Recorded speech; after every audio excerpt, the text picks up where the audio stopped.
Welcome to Opel's fantastic new creation. Or old restoration. Or whichever blurring of those lines resulted in what you see before you. As you might be able to tell by the vintage-approved styling, this is designed to catch the tidal wave of popularity for resto mods. It's also electric. Gosh, if there was only a way to sum up all this information in a willfully capitalized portmanteau for maximum nouveau hipster cred. Ah, Opel already has. Meet the Manta GSe Electro MOD.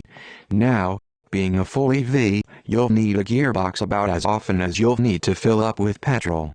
But this is the Manta, man, and if you think it's going to be anywhere near as entertaining to fling around a rear-drive EV without rowing through a vintage-correct 4-speed manual, we're going to need to start up the Top Gear re-education camp our old editor suggested back when crossovers started becoming a thing. And we actually think that manual gearboxes in electric cars is one of those ideas that sounds really dumb but actually works really well. Want to cruise? Slot it into fourth and loll about the place. Want to drive it like a Manta of days past? Easy. Make full use of the vintage-correct 147 bhp and 188 pound-feet by blasting through the gears. Whether your driving style is more Ari-Vatanen or Til Schweiger is entirely up to your talents and, aspirations. In good news, you'll get about 120 miles of range from the 31 kWh battery if you don't drive like Vatanen, or indeed a Mantafarer. But it'll only take 4 hours to replenish your charge from a regular wall socket. Like the Corsa and Mach-E, the Manta will also recover power from the brakes, too.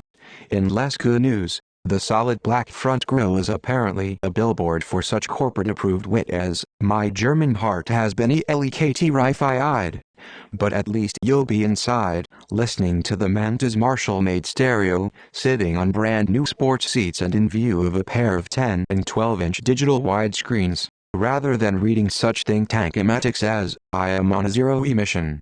Given the concept car flights of fancy, you might well be wondering if this is actually going to be a thing that makes series production.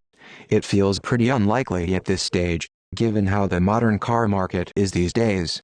Man, if only it were like it used to be.